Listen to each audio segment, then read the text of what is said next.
नमस्कार दोस्तों, spectrum IAS के ऑनलाइन प्लेटफॉर्म पर आपका स्वागत है। मेरा नाम है अंकित बिंजवा और हम कवर कर रहे हैं यहाँ पर एमपीजीके के फिजिकल डिवीजन को हमने देख लिया था। भौतिक प्रदेश हमने इसके पहले देख लिए थे। भौतिक प्रदेश के बाद यदि हम चीजों के बारे में देखें तो भौतिक प्रदेश के बाद हमने रिवर सिस्टम देखा था। रिवर सिस्टम में हमने नर्मदा के बारे में बहुत सारी जानकारी ले ली थी और नर्मदा नदी तंत्र हमने कंप्लीट कर लिया था। उसकी एक दो सहायक नदियां बची हुई है, उसी को देखते हैं और उसी को कंप्लीट करते हैं। आगे की तरफ चलते हैं, ठीक है। चले आगे की तरफ।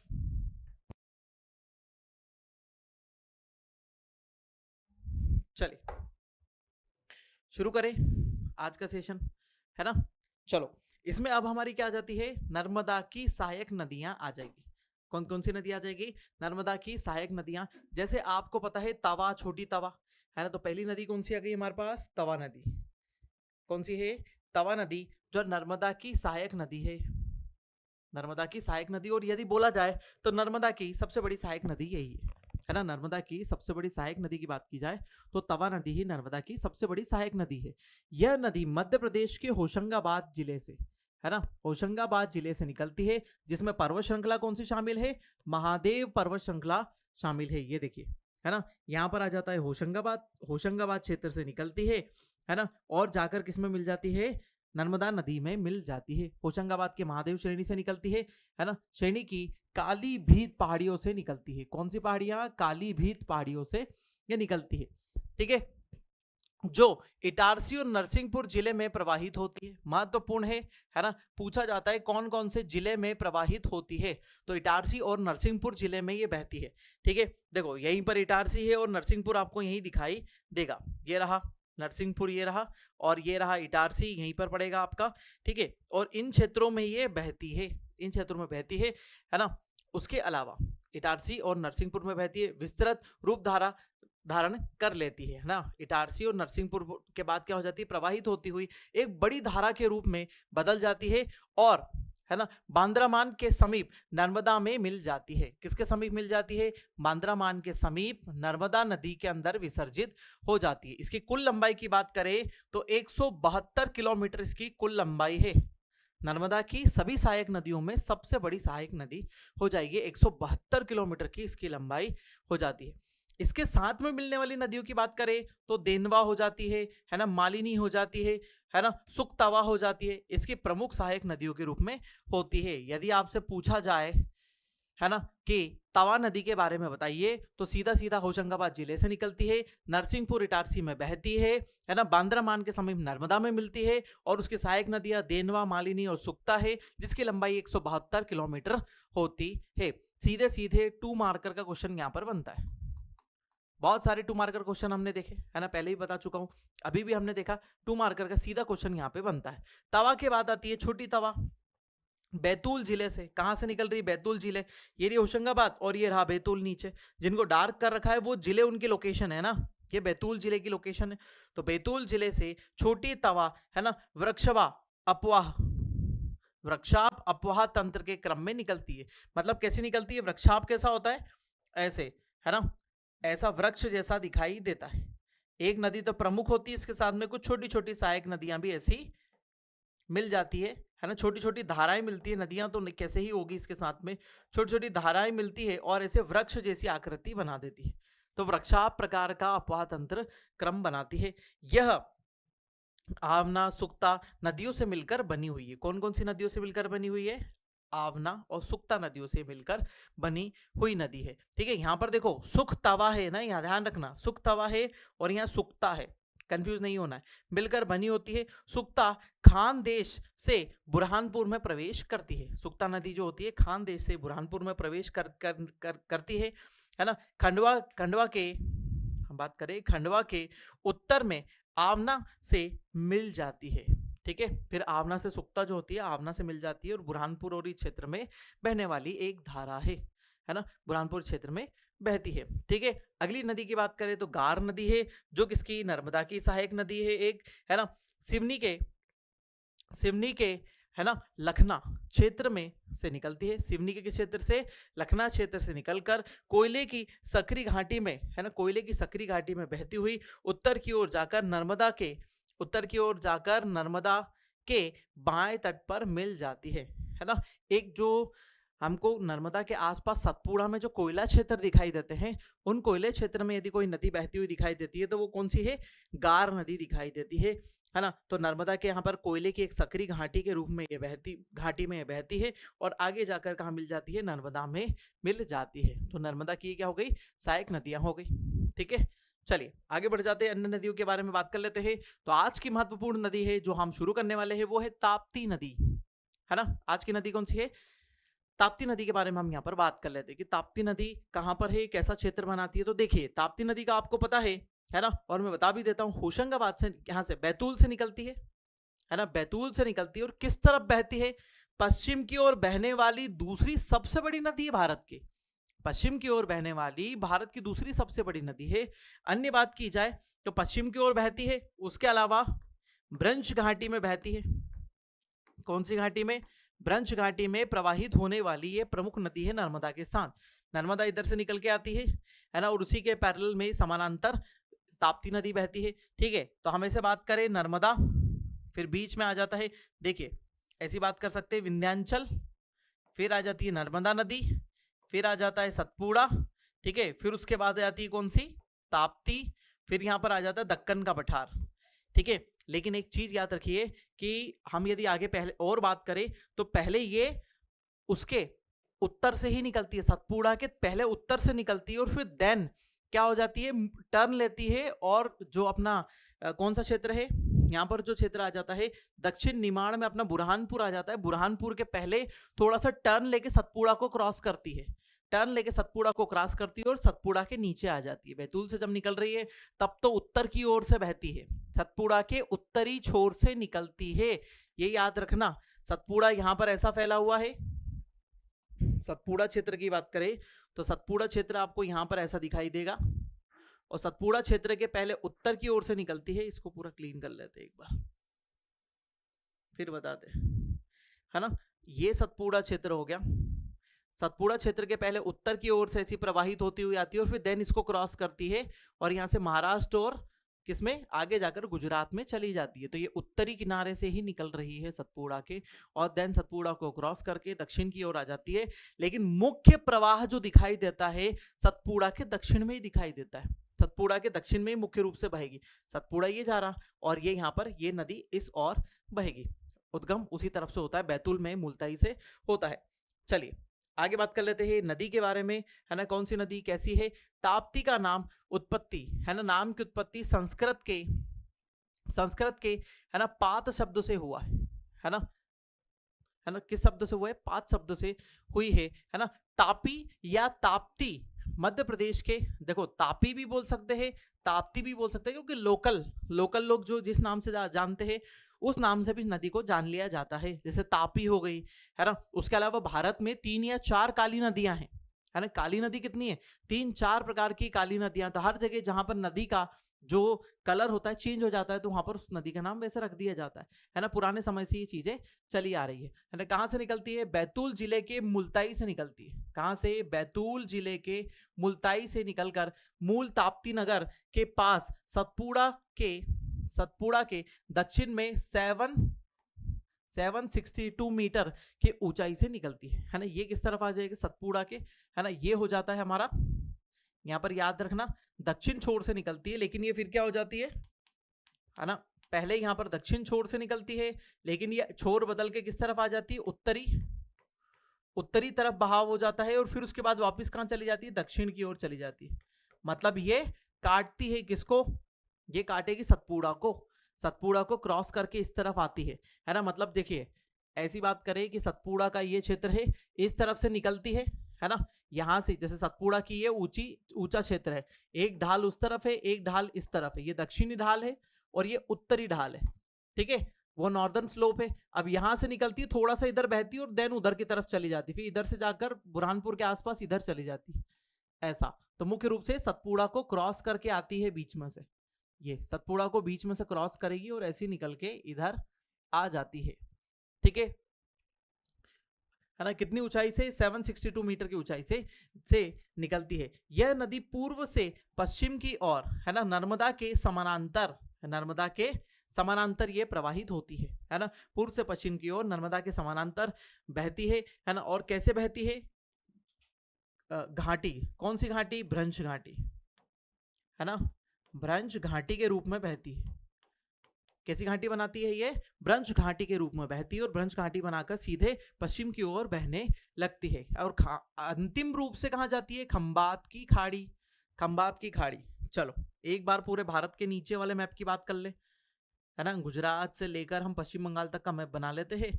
यहाँ पर आ जाता है हमारा विंध्याचल, है ना, एक रफ मैप हमको समझ में आ जाए, ठीक है। फिर विंध्याचल के नीचे से आती है नर्मदा और यहाँ चली जाती है।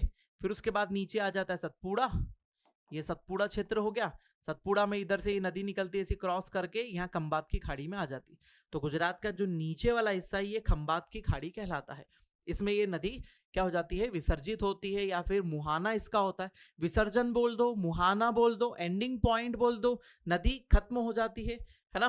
तो ये दूसरी नदी है ना।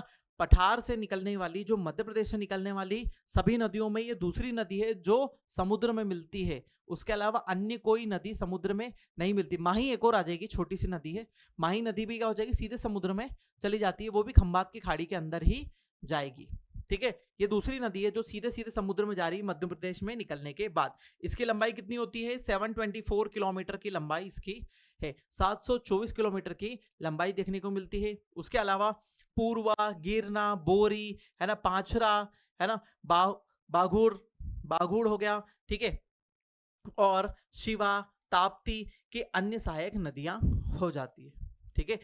ये नदियां हो गई कौन कौन सी? पूर्वा, गिरना, बोरी, माछरा, है ना, बाघुड़। उसके अलावा शिवा, ये इसके अन्य सहायक नदियां होती है जो छोटी छोटी धाराओं के रूप में, कुछ कहां से आती है? कुछ सतपुड़ा क्षेत्र से आती है, कुछ गुजरात क्षेत्र में इससे मिलती है ना।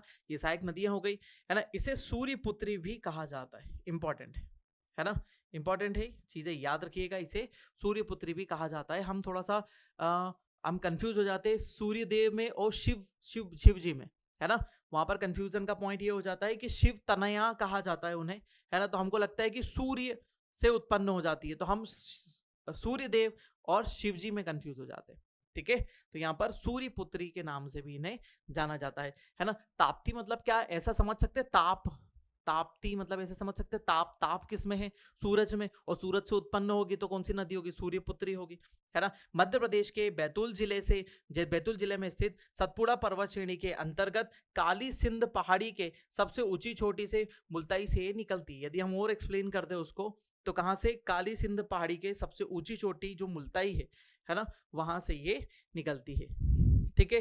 यह भ्रंश घाटी में, है ना, बताया मैंने आपको, भ्रंश घाटी में नर्मदा के समानांतर पूर्व से पश्चिम की ओर बहती है, प्रवाहित होती हुई खंबात की खाड़ी में गिर जाती है। यह नदी मध्य प्रदेश एवं महाराष्ट्र की सीमा का निर्धारण करती है। इंपॉर्टेंट, ठीक है, इंपॉर्टेंट इसलिए क्योंकि प्री और मेंस दोनों पॉइंट ऑफ व्यू से, क्योंकि जब ये नीचे जाती है तो यहां से यहां तक, यदि हम इस हिस्से की बात करें मध्य प्रदेश में इस हिस्से की बात करें, तो इसमें ये जो हिस्सा दिखाई दे रहा है, यहां से ये ऐसी आती है और इधर से, ठीक है। तो ये जो हिस्सा है ये क्या है? मध्य प्रदेश और महाराष्ट्र की बाउंड्री का निर्धारण कर रही है, और देन फिर किस में चली जाएगी? गुजरात में आगे की तरफ चली जाएगी। आगे आ जाते हैं, आगे बात कर रहे थे। ये अपने मुहाने पर एश्चुरी का निर्माण करती है। एश्चुरी का निर्माण समझो, एश्चुरी क्या होती है, पहले डेल्टा भी समझ लो, ठीक है। जब ढाल तीव्र होता है तो नदी अपने आसपास के क्षेत्र में ऐसी फैलती नहीं है। नदी अपने आसपास के क्षेत्र में कैसी? ऐसी फैलेगी नहीं, वो क्या हो जाएगी? सीधे सीधे क्या हो जाएगी? जाके किस में मिल जाएगी? समुद्र में मिल जाएगी, है ना, समुद्र में मिल जाएगी। और अपने साथ में जितना भी अवसाद होता है, अवसाद या फिर सेडिमेंट जिसको बोले, ठीक है, सेडिमेंट जितना भी होता है उसको ऐसा डिपॉजिट कर देती है ऐसी दूर तक।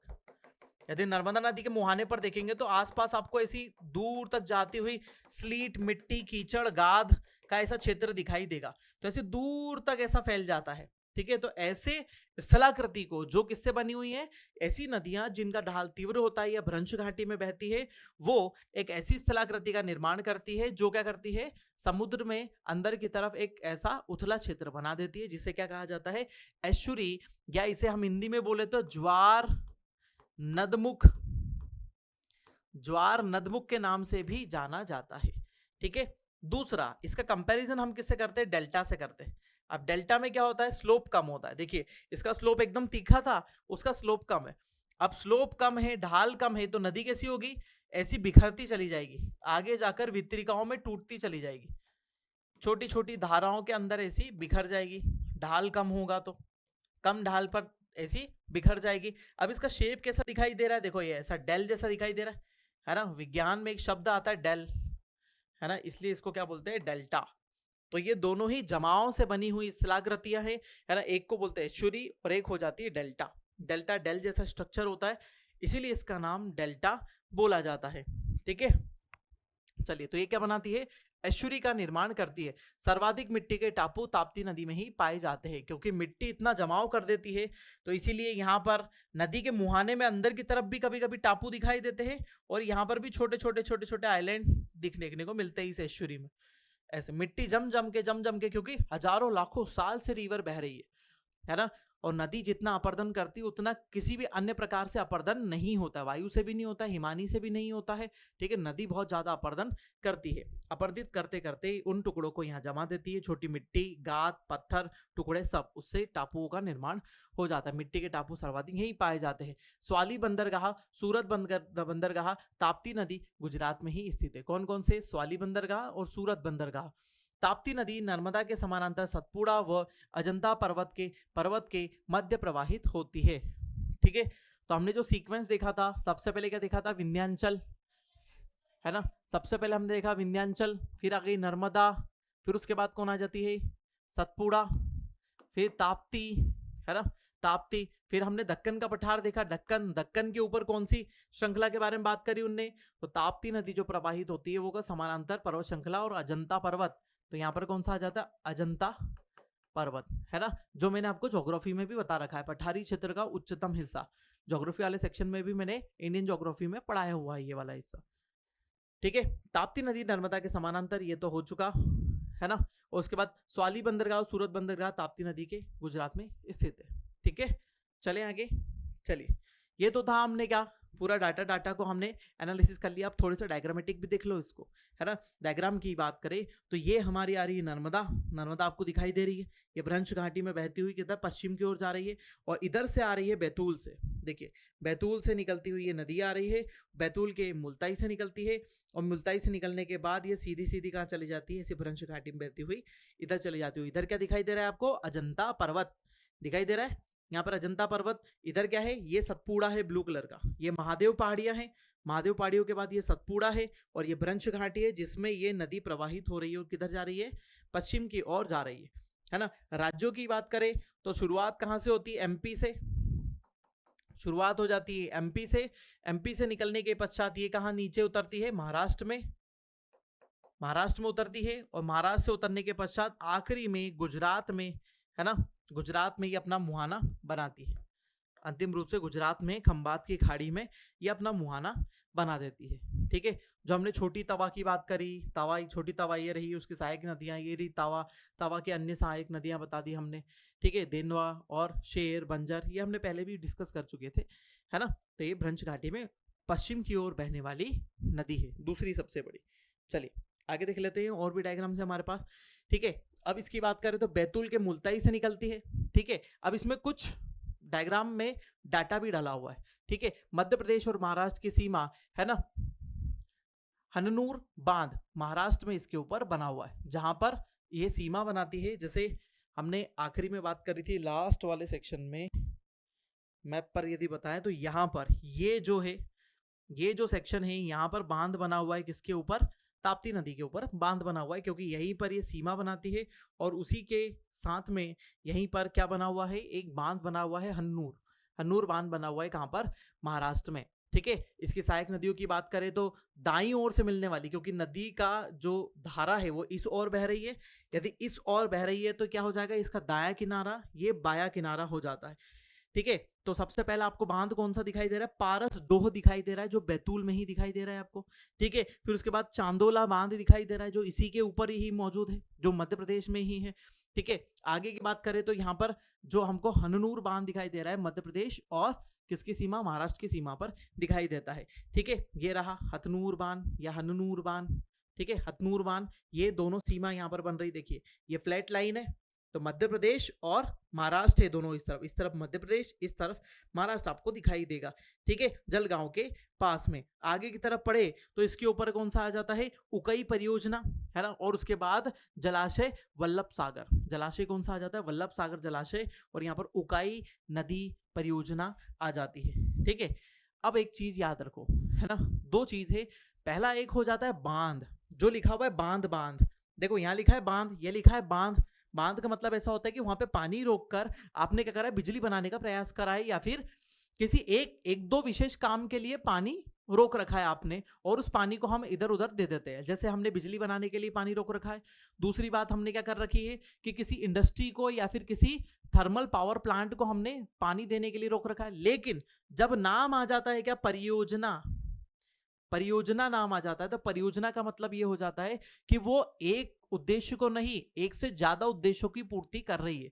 उसका पानी जल विद्युत के लिए तो उपयोग किया ही जा रहा है, उसका पानी पीने के योग्य भी है, उसके अलावा उसका पानी हम सिंचाई के लिए उपयोग कर रहे हैं, वहीं पर आसपास मछली पालन भी हो जाता है, वहीं पर वेटलैंड भी बन जाते हैं। ठीक है, और आसपास के लोगों का रोजगार भी मिल जाता है वहीं से, है ना, तो ये मल्टीपर्पस हो जाती है ना, इसको बोलते हैं परियोजना।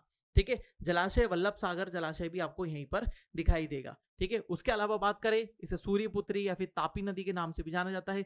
कुल 724 किलोमीटर लंबाई है, सर्वाधिक मिट्टी के टापू इसमें ही है, स्वाली बंदरगाह, सूरत बंदरगाह इसके किनारे पर मौजूद दिखाई देते हैं आपको। ठीक है, उसके अलावा बात करें काकरापारा सिंचाई परियोजना और परमाणु विद्युत ग्रह भी इसके बाजू में ही बना हुआ है, ये रहा, है ना। ये काकरापारा परियोजना कहां पर है, गुजरात में है, गुजरात में है ये परियोजना काकरापारा, और उसी के साथ में काकरापारा विद्युत ग्रह, परमाणु विद्युत ग्रह भी वहीं पर ही मौजूद है, जो गुजरात में लोकेटेड है ना। ये इंपॉर्टेंट फैक्टर पॉइंट इसके हो जाते हैं।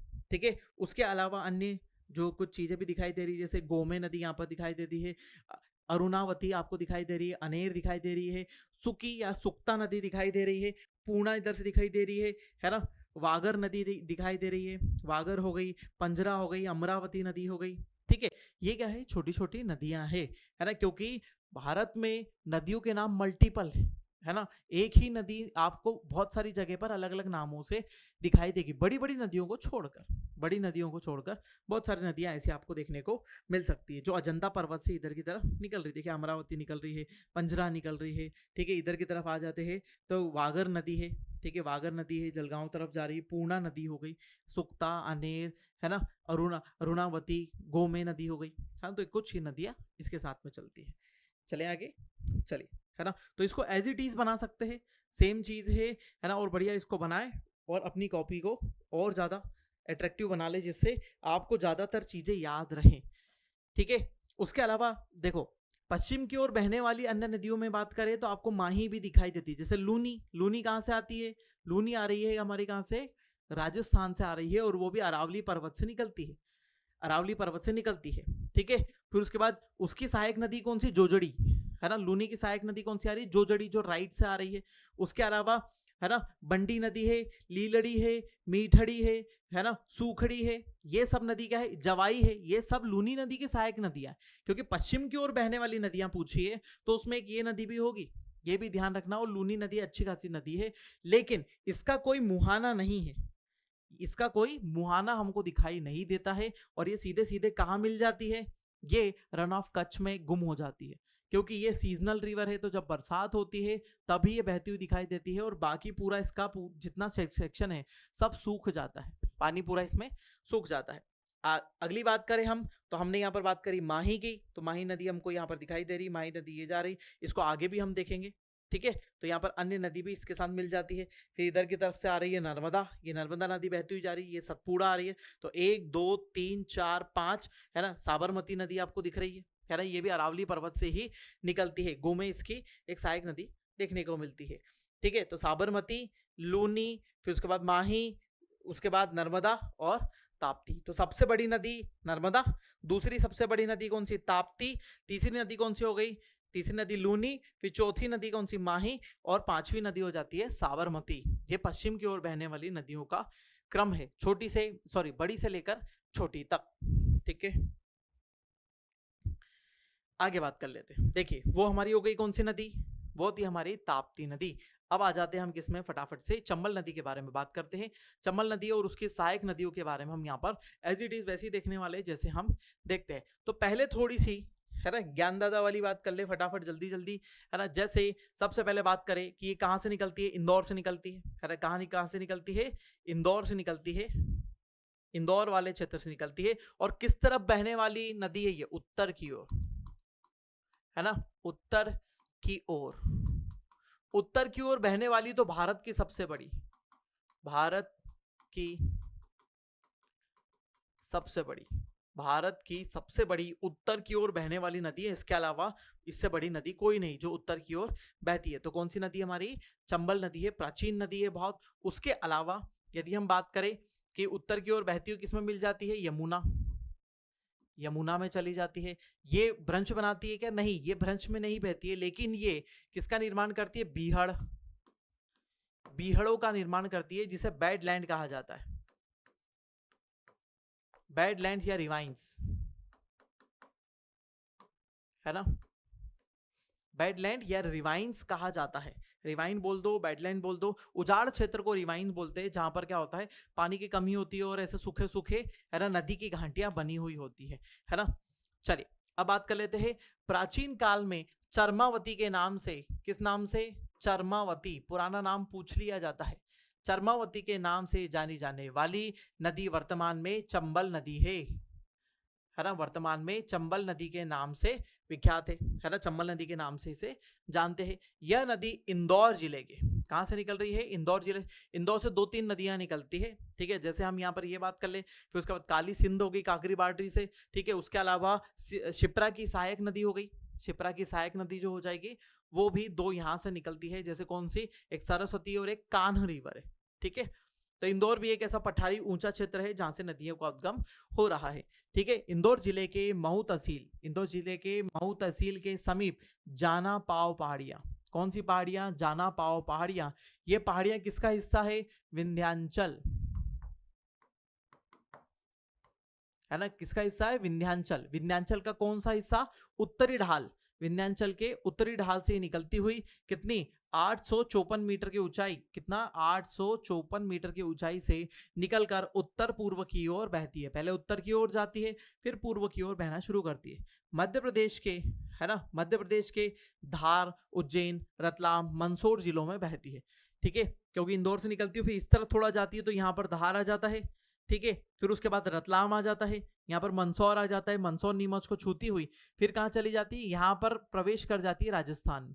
इस क्षेत्र की बात करें तो यहाँ पर प्रवेश करेगी किसमें, राजस्थान में। और राजस्थान से फिर इधर की तरफ आगे की तरफ बढ़ जाती है ना, मुरैना हो जाता है, श्योपुर हो जाता है ना, मुरैना और श्योपुर में आगे की तरफ बढ़ती है, ठीक है। और आगे जाकर सीधे ही निकल जाएगी और किधर जाएगी, यमुना में, अंतिम रूप से कहाँ निकल जाएगी, यमुना में चली जाती है, ठीक है। मंदसौर हो गया जिलों में बहती हुई, राजस्थान के कौन कौन से क्षेत्र में चली जाती है, राजस्थान का आ जाता है बूंदी, कोटा, धौलपुर, है ना।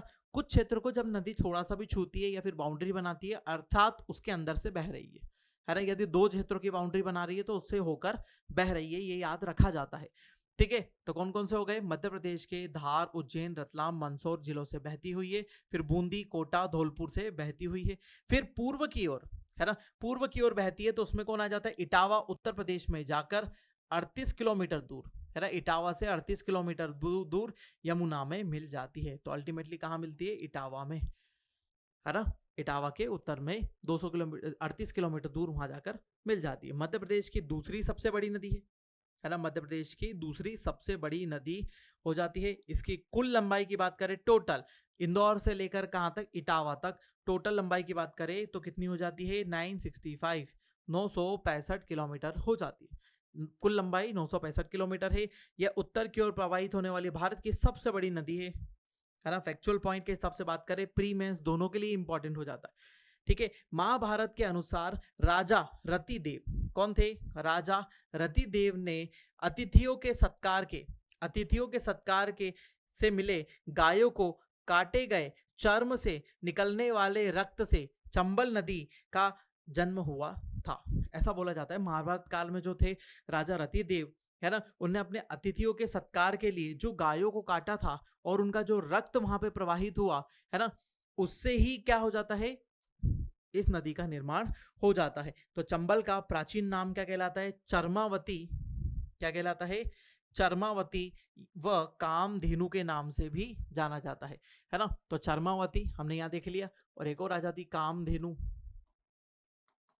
चर्मावती या कामधेनु नाम से इसे जाना जाता है। ये दो चीज भी इंपॉर्टेंट है, याद रखे, ठीक है। चलिए देखिए, तो हमारी चंबल नदी कहां से निकल रही है, यहां से निकल रही है, ये चंबल का मुहाना हो गया, यहां से उद्गमित होती है और ये ऊपर की ओर चलेगी, ऊपर की ओर चलेगी तो इसमें बीच में कौन आ जाती है, शिप्रा आ जाती है ना। अब पश्चिम की ओर, सॉरी हम बात करें पश्चिम से आती हुई नदी कौन सी है, बनास, है ना। बनास कहां से आ रही है, अरावली से,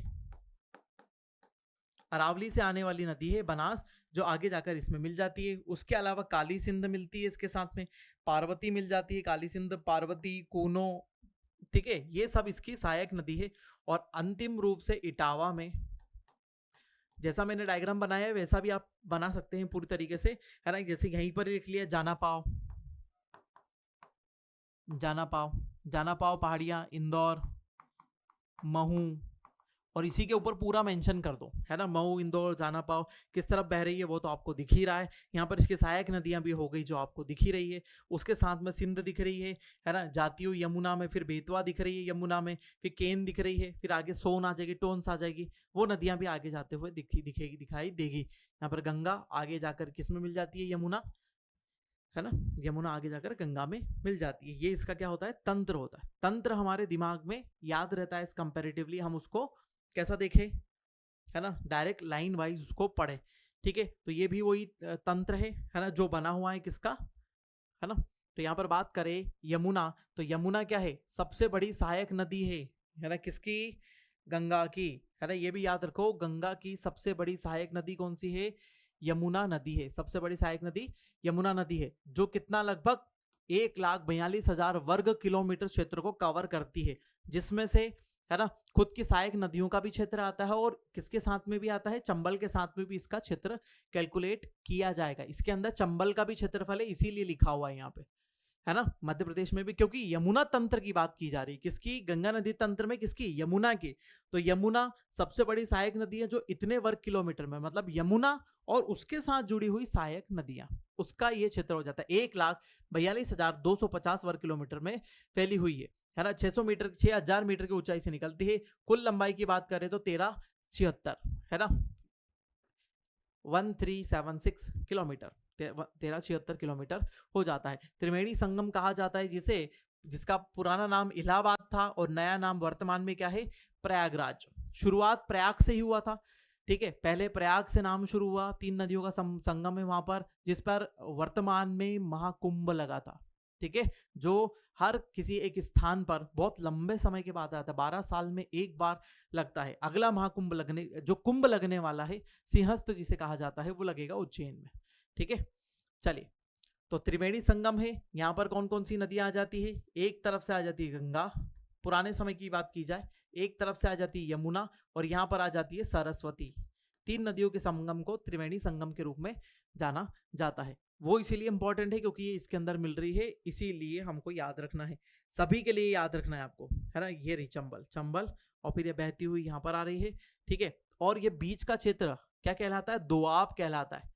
इसको क्या कहते हैं, दोआब कहते हैं। पूरा क्षेत्र दिखाई दे रहा है गंगा और यमुना के बीच में, इसे बोलते हैं गंगा यमुना दोआब। क्या बोलेंगे हम, गंगा यमुना दोआब। ये उपजाऊ क्षेत्र होता है, ठीक है, उपजाऊ क्षेत्र होता है, जिसमें अधिकांशतः क्या होती है, जलोढ़ प्रकार की मृदा होती है और नवीन जलोढ़ होती है, जो क्या होती है, कृषि के लिए बहुत ही आवश्यक हो जाती है। इसीलिए ये क्षेत्र भी देखें, क्योंकि यमुना नदी तंत्र आपसे पूछा जा सकता है, भले ही वो हमारे इस सिलेबस में नहीं हो, लेकिन फिर भी मध्य प्रदेश के परिप्रेक्ष्य में, क्योंकि सभी नदियां देखो, अधिकांशतः नदियां इसमें जा रही है, ठीक है।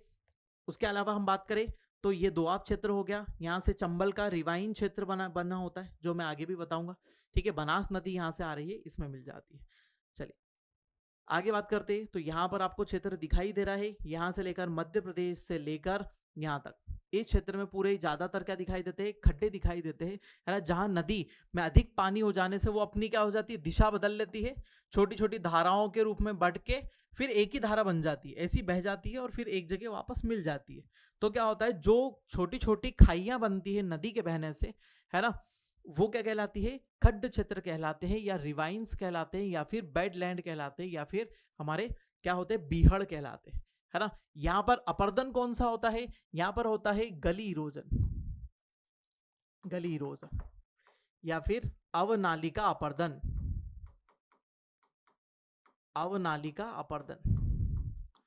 अवनालिका अपर्दन हमको दिखाई देता है, दोनों नाम याद रखें। अपर्दन का एक प्रकार है जिसमें गलियों के रूप में इरोजन होता है, नदियां ऐसी गलियों के रूप में से बह जाती है, पानी जब ज्यादा होता है, अच्छी वर्षा होती है ना, कहाँ पर, मालवा के पठार पर, तो मालवा के पठार से क्षेत्र से नदियां उधर बहती है और उसमें चीजें बिगड़ जाती है और ऐसी ऐसी गलियां बन जाती है, इसको गली इरोजन कहते हैं। नदियां इसे लंबी लंबी चौड़ी और गहरी घाटियां काट देती है ना, वो गली इरोजन के रूप में देखा जाता है और आके इटावा जिले में मिल जाती। त्रिवेणी संगम के बारे में हमने बता ही दिया था, है ना। सबसे बड़ी सहायक नदी हो जाती, सबसे बड़ी सहायक नदी है किसकी, ये उसकी यमुना की, यमुना की भी सबसे बड़ी सहायक नदी है, 700 मीटर की लगभग ऊंचाई से लगभग 1050 किलोमीटर की तरफ बहती है। त्रिवेणी संगम की हमने बात कर ली थी, है ना।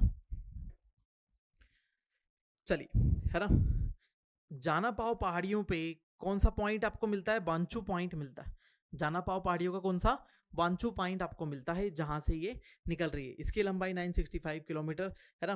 काली सिंध, शिप्रा, पार्वती, कून्हो, कुंवारी, कुंद, कुरई, बामनी, सीप, बनास, ये सब उसकी सहायक नदियां हैं। कौन कौन सी आ गई, फिर से एक बार और देख लो, है ना, कौन कौन सी हो गई, काली सिंध, शिप्रा, पार्वती, कून्हो, कुंवारी, कुंद, कुरई, बामनी, सीप, बनास, ये सब उसकी सहायक नदियों के रूप में देखने को मिलती है। किसकी चल रहे हैं हम, यमुना की सहायक नदी चंबल की, उत्तर की ओर प्रवाहित होने वाली भारत की सबसे बड़ी नदी है और ये डॉल्फिन मछली को चंबल का ब्रांड एम्बेसडर बनाया गया है ना। डॉल्फिन को चंबल का ब्रांड एम्बेसडर बनाया गया है। अब आपको बताना है कब बनाया गया, है ना, ये कब बनाया गया था ब्रांड एम्बेसडर, ये बताइएगा। ठीक है, बाकी तो हमने बात कर ली। इसके ऊपर कुछ जलप्रपात दिखाई देते हैं, तो पहला दिखाई देता है चूलिया जलप्रपात। तो चूलिया कहां पर है, भैंसरोडगढ़ में है, कोटा में, कोटा के भैंसरोडगढ़ पर आपको दिखाई देता है चूलिया जलप्रपात। ठीक है, पाताल पानी में दिखाई देगा इंदौर में, ठीक है, शीतला माता इंदौर में, और झाड़ी दाह ये सब इंदौर में। ठीक है, तो ये एक छोटी सहायक नदी है चंबल की, उसके ऊपर मौजूद एक प्रपात है। ठीक है, वो आपको देखने को मिलेगा, इंदौर के आसपास वाले इंदौर तहसील क्षेत्र ही लगता है।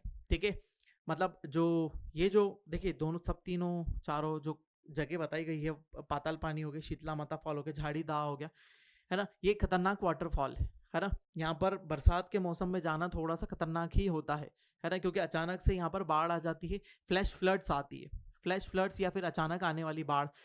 पहाड़ पर ऊपर या पठार पर ऊपर की तरफ यदि अधिक वर्षा हो जाती है और आप जहां खड़े हुए हो जलप्रपात पे, वहां वर्षा नहीं भी होती है, फिर भी नदी में पानी बढ़ जाएगा, नदी का जल स्तर अचानक से बढ़ जाएगा, उसे बोलते हैं फ्लैश फ्लड। तो इसमें बहुत सारे लोगों की मृत्यु हुई है। यदि इंदौर आए तो इन जगहों से थोड़ा सा बचकर रहें। और भी जगह इंदौर में देखने के लिए, है ना, यहाँ से बच के जाएंगे तो पूरा भारत देख पाएंगे। ठीक है, चलिए आगे बात कर लेते हैं। चंबल नदी मध्य प्रदेश और राजस्थान, है ना, मध्य प्रदेश, राजस्थान व मध्य प्रदेश और उत्तर प्रदेश, किसके, मध्य प्रदेश और राजस्थान के बीच में पहले, और फिर मध्य प्रदेश और उत्तर प्रदेश। देखिए पहले यहां पर बह रही है, कहां पर, यहां पर कुछ क्षेत्र में कैसी बहती, ऐसी एकदम चिपक के यहां से बह रही होती है ना। नदी कैसी बहती है, पहले यहां से निकली, फिर इधर से घूमती हुई कुछ एकदम बाउंड्री पे बहती है, फिर यहां से निकलती है और फिर यहां बाउंड्री पे बहती है और फिर ऐसी निकल जाती है। तो यहां पर एमपी प्लस राजस्थान की सीमा बन रही, क्योंकि ये राजस्थान वाला क्षेत्र है यहाँ पर, है ना। और यहाँ पर क्या आ जाता है, यहाँ ऊपर पहुंचते पहुंचते इधर पड़ जाता है यूपी और इस तरफ आ जाता है एमपी यूपी की भी सीमा बनाती है और एमपी राजस्थान की भी सीमा बनाती है। सहायक नदियों के बारे में बात करें, काली सिंध, शिप्रा, पार्वती, कून्हो, कुंवारी, कुंद, कुरई, बामनी, सीप, बनास। ठीक है, यह अपने मध्य भाग में उत्खाद भूमि बोल दो, बैडलैंड बोल दो, रिवाइंस बोल दो, है ना। ठीक है, बीहड़ क्षेत्र बोल दो, उत्खाद भूमि या फिर बीहड़ बीहड़ क्षेत्र, बैडलैंड, है ना, कृषि योग्य भूमि नहीं रहती, बैडलैंड, है ना, जिसे चंबल बीहड़ कहा जाता है, जिसे किस नाम से जानते हैं, चंबल बीहड़ के नाम से जाना जाता है, जो मध्य प्रदेश के भिंड में, मुरैना में, राजस्थान के भरतपुर और धौलपुर में ज्यादातर बहुत अच्छे तरीके से दिखाई देते हैं, है ना। इसको दस्यु भूमि भी कहा जाता है, दस्यु भूमि, है ना। पहले डाकुओं की शरण स्थली, डाकुओं की शरण स्थली, शरण स्थली, लेकिन अब यहाँ पर वो डाकू नहीं रह गए, है ना, डाकू यहाँ पर नहीं रह गए, वो क्या हो गया, सामान्य स्थिति यहाँ पर बन चुकी है ना, डाकुओं की शरण स्थली। अब सभी ने सरेंडर कर दिया है, बड़े बड़े डाकू नहीं रह गए, है ना, तो सरेंडर करके वो अब क्या हो चुके हैं, अब एकदम नॉर्मल सामान्य सा अपना जीवन जी रहे हैं, है ना। उन्होंने सरकार के सामने समर्पण कर दिया, उनके परिवार वालों को भी एक अच्छा जीवन दिया गया। ये हमारी परियोजना भी थी एक समय पर, राजस्थान की तरफ से भी, मध्य प्रदेश की तरफ से भी, दोनों ही मिलकर। आप 2 मूवीज देख सकते हैं इसके लिए, पान सिंह तोमर और सोन चिरैया, दोनों में ही यह चीज बताई गई है। कुछ डाकू को मार भी गिराया गया जो ज्यादा थोड़ा विध्वंसक थे, है ना, और लेकिन बाकी अधिकांश स्थान सरेंडर कर दिया गया, है ना। चंबल नदी में बटागुर, है ना, बटागुर, कटवाह, वो चित्रा, है ना, इंडिका, इंडिका, चित्रा, इंडिका, ये पूरा नाम एक साथ है, चित्रा, इंडिका, कछुओं की प्रजाति को संरक्षण दिया गया है। क्या है ये सब कछुए की प्रजातियों, सीधे पूछा जा सकता है, प्री में भी और मेंस में भी सीधे 2 मार्कर क्वेश्चन बन सकता है कि चंबल नदी में किस प्रकार के कछुओं की प्रजाति को दिया गया है, तो कौन कौन सी है, बटागुर, कटहवा और चित्रा इंडिका। या फिर ऐसा बोल सकता है कि चित्रा इंडिका क्या है, सीधे दे देगा चित्रा इंडिका। अब आपको लगेगा कि ये शायद से मे भी हो सकता है इंटरनेशनली, है ना, किसी चीज का नाम हो, या फिर किसी के साथ में कोई ट्रीटी की गई हो मध्य प्रदेश की, या फिर और कोई चीज हो सकती है, लेकिन ये क्या है, एक कछुए की प्रजाति है ना। बटागुर हो गई, कटहवा हो गई, है ना, प्रजाति के कछुओं को संरक्षण दिया गया है। बनास, सीप, चंबल, है ना, नदी रामेश्वर त्रिवेणी संगम कहा जाता है। कौन कौन सी नदी, बनास, फिर एक नदी मिलती है सीप और मिलती है चंबल, बनास और सीप और चंबल, इसको क्या बोला जाता है, रामेश्वर त्रिवेणी संगम के रूप में जाना जाता है। बहुत महत्वपूर्ण, सब इंपॉर्टेंट चीजें हैं इसके अंदर, ठीक है। ये कहां पर होता है, राजस्थान में देखने को मिलता है। ये संगम कहां देखने को मिलता है हमको, राजस्थान में देखने को मिलता है। डॉल्फिन मछली को चंबल का ब्रांड एम्बेसडर बनाया गया है, ब्रांड एम्बेसडर के रूप में इसे संरक्षण दिया गया है, क्योंकि मछली का भी संरक्षण हो जाएगा एक प्रकार से, है ना, और ब्रांड एम्बेसडर हमको भी एक चीज मिल जाएगी अच्छी, है ना, तो उसे ब्रांड एम्बेसडर बना दिया गया है, ठीक है। जलप्रपात की बात करें तो आपको बता ही दिया था, चूलिया जलप्रपात बैंसरोडगढ़, कोटा राजस्थान, पाताल पानी इंदौर, शीतला माता इंदौर, झाड़ीदह इंदौर। परियोजनाओं की बात करें तो गांधी सागर परियोजना, ये कहां पर है, मंदसौर मध्य प्रदेश में है। दूसरी राणा प्रताप सागर परियोजना, इनको हम परियोजना के रूप में भी अलग से पढ़ेंगे ना, ऐसा नहीं कि हम यही खत्म कर दे रहे राइट लगा के, परियोजना के रूप में पूरा पढ़ेंगे कि ये परियोजना है, इतने समय लागू हुई, किसकी परियोजना है, और फिर इससे कितना उत्पादन हो रहा है, क्या क्या चीज काम में आ रही है, वो सब देखने वाले, ठीक है। तो ये क्या है, ये सभी तीनों परियोजनाएं, जिसमें क्या जवाहर सागर परियोजना भी आ जाती है, एक कोटा परियोजना भी आ जाती है, कोटा बैराज, एक परियोजना और जोड़ लीजिए, कोटा बैराज, ठीक है, कोटा में ही राजस्थान में। तो ये चारों परियोजना जो है एमपी प्लस राजस्थान की संयुक्त परियोजना है, दोनों संयुक्त रूप से चलाते हैं।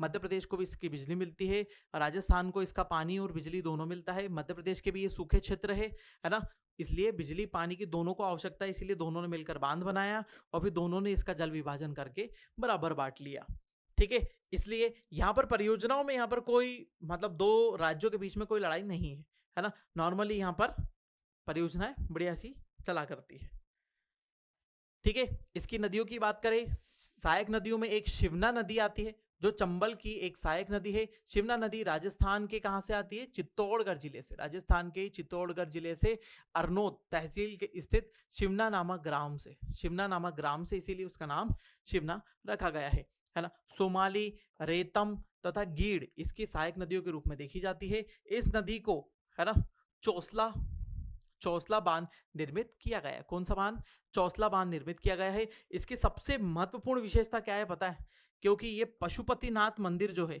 मंदसौर में, है ना, मंदसौर में जो पशुपतिनाथ मंदिर है उस मंदिर के समीप से निकलती है। ठीक है, जैसे शिप्रा निकलती है महाकाल मंदिर के पास से, तो वैसे ही यहाँ पर शिवना नदी निकलती है कहाँ से, पशुपतिनाथ मंदिर के सामने से। मध्य प्रदेश के मंदसौर जिले के इसी नदी के तट पर स्थित भगवान पशुपतिनाथ मंदिर तथा तपेश्वर मंदिर, है ना, तपेश्वर मंदिर के पास स्थित ये नदी है, वहीं से ये निकलती है। नेक्स्ट नदी की बात करें तो कूनू नदी, तो कहाँ से निकलती है, शिवपुरी के पठार से निकलती है। उद्गम के बाद यह सकरी गहरी घाटी में बहती हुई तथा अपने मार्ग में अवरोध मुरैना का पठार, है ना, मुरैना का पठार को, है ना, सफलतापूर्वक पार करती हुई चंबल नदी में मिल जाती है। इस नदी की कुल लंबाई की बात करें तो 180 किलोमीटर के रूप में देखने को मिलती है। तो कौन कौन सी थी, शिवना सबसे महत्वपूर्ण, पशुपतिनाथ इसके किनारे पर है। ठीक है, पशुपतिनाथ मंदिर, और जब इसमें बाढ़ आती है तो पशुपतिनाथ मंदिर में भी जल भर जाता है। ठीक है, ये भी चीज याद रखें आप। ठीक है, कूनो नदी हो गई, है ना, ये इसकी सहायक नदी थी। एक और नदी की बात करें तो सामूली नदी, है ना, सामूली नदी मध्य प्रदेश के मंदसौर जिले के दक्षिण में स्थित, है ना, खेड़ाना के समीप निकलती है, जो सेमलिया फतेहगढ़ से प्रवाहित होती हुई दमदम मंदसौर के समीप शिवना नदी में मिल जाती है। तो शिवना की सहायक नदी कौन सी हो गई, सामूली हो गई। अंसर नदी हो गई, अंसर नदी मध्य प्रदेश के मंदसौर श्यामगढ़ के समीप स्थित ग्राम जमुनिया के समीप उद्गमित होती है, जो गरोट के पश्चिमी भाग से प्रवाहित होती हुई रेहला गांव के समीप गांधी सागर जलाशय में मिल जाती है। देखो, अभी नदियों का इतना वो कुछ भी नहीं है, नदियां हमको पढ़नी नहीं है, महाराष्ट्र की है, लेकिन बात यह आ जाती है किस जलाशय में जा रही है, कहाँ जा रही है। शिवना की सहायक नदियां मिल जाती है, मंदसौर में आकर मिलती है, तो मध्य प्रदेश में यदि छू गई तो मध्य प्रदेश की भी नदी हो गई। ठीक है, तो ये मध्य प्रदेश की सामूली नदी कहाँ पर, मंदसौर में आकर इसे दमदम से मिल जाती है। और ये तो इंपॉर्टेंट है ही सही कि गांधी सागर परियोजना में कौन सी नदी आकर चंबल के साथ मिल रही है, तो कौन सी है, अंसर नदी आ रही है। ठीक है, जो कहाँ से है, मंदसौर जिले में आकर मिल जाती है। ठीक है, थोड़े से पास के क्षेत्र से निकलती है, इंपॉर्टेंट सेक्शन हो जाता है। ठीक है, नेक्स्ट आ जाती पार्वती। यह विंध्यांचल श्रेणी के उत्तरी ढाल से निकलती है और मध्य भारत के पठार पर नदी केवल चाचौड़ा तथा गुना तहसील की सीमा बनाती है। मतलब मध्य प्रदेश और राजस्थान के बीच में बहती है, यहां से निकल रही है ना, बीच में से निकल रही है। ठीक है, कहां से ये निकलती है, हमारे पार्वती नदी है ना, पार्वती नदी हमारी निकल रही है